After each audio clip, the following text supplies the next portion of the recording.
Oh la qu'est-ce donc on se retrouve pour une nouvelle vidéo où on va parler de la Serie A et parler des enjeux qui restent à jouer pour la fin de saison dans ce championnat italien. Donc voilà sur ça. Donc déjà on va commencer par la lutte pour le titre, ensuite la lutte pour la Ligue des Champions et en troisième la lutte pour l'Europa League. Donc voilà sur ça. Donc pour commencer la lutte pour le titre. Donc ça va se jouer entre la Juventus, la Lazio et l'Inter qui derrière est quand même assez loin, qui est quand même à 8 points de la Juventus. Donc ça, on peut dire que ça va se jouer entre ces trois-là, même si je pense que l'Inter a pas beaucoup de chances d'être championne à la fin. Donc pour en revenir sur ces trois clubs-là, la Juventus est première avec 4 points d'avance, c'est clairement une bonne avance. Je vois bien la Juventus être championne d'Italie une nouvelle fois. Je pense que c'est l'équipe qui, en termes d'expérience, est largement au-dessus de toutes les autres. La plupart des joueurs qui jouent à la Juventus jouent ensemble depuis pas mal d'années. Donc c'est clairement un avantage. C'est des joueurs qui se connaissent bien. C'est des joueurs qui sont aussi de très très grosse qualité, qui sont de très très grande qualité et qui font partie des meilleurs joueurs du monde pour la plupart. Donc voilà, je pense qu'ils ont l'effectif pour être champion d'Italie et je pense qu'ils vont l'être, même si cette saison on voit que la Juve est un petit peu moins forte que les saisons précédentes pour l'instant, mais je vois quand même la Juventus être championne d'Italie.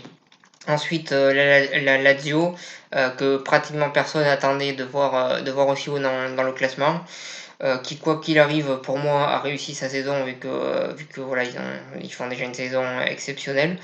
Ils montrent des très très bonnes choses. C'est une très très bonne équipe cette saison. Je pense pas qu'ils soient champions Italie.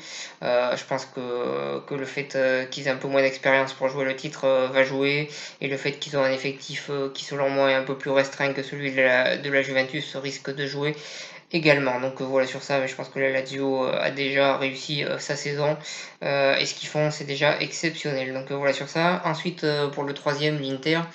L'Inter, on est sur une équipe qui est en reconstruction, qui cette saison a montré des bonnes choses par rapport aux saisons précédentes. On voit une équipe qui est clairement en progrès cette saison par rapport à la saison précédente. Et c'est plutôt une bonne chose. Je pense que dans l'avenir, l'Inter fera partie des candidats au titre. Pour l'instant, je pense qu'ils ne le font pas vraiment cette année. Mais je pense que dans l'avenir, ça sera une équipe qui sera dangereuse et qui reviendra une équipe intéressante comme ils l'ont été dans le passé. Je pense que tous les ingrédients sont à l'intérieur de cette équipe pour qu'ils puissent se reconstruire et redevenir une bonne équipe. Je pense, moi en tout cas, je crois à un retour de l'Inter de Milan dans les sommets du championnat italien et pourquoi pas aussi dans les sommets du football européen. Donc voilà sur ça. En attendant, je pense qu'ils finiront dans les 4 premiers. Je les vois bien. Je les vois bien où ils sont à l'heure actuelle, c'est-à-dire à la troisième place. Donc voilà sur ça. Donc pour en revenir à l'Atalanta qui est quatrième, avec quelques points d'avance sur la Roma qui est cinquième, c'est-à-dire 6 points d'avance, ce qui n'est pas mal.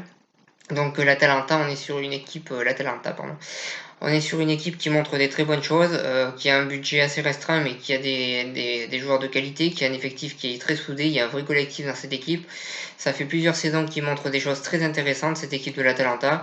Et cette année, ils sont dans les 4 premiers, ils sont encore qualifiés en Ligue des Champions, ils font des choses assez surprenantes et des très bonnes choses. C'est vraiment une équipe qui, moi, personnellement, me surprend dans le très bon sens du terme. Et c'est une équipe que je vois bien finir dans les 4 premiers du championnat italien et qui sont déjà en train de faire une petite épopée en Ligue des Champions. Donc voilà sur ça. Ensuite, le cinquième, le sixième. Donc la Roma qui cette saison est je trouve un petit peu décevante encore une fois. L'année dernière c'était pareil, cette saison c'est pareil. Je pense qu'il y a certaines choses qu'il faudrait changer à la Roma pour que cette équipe redevienne un peu plus compétitive.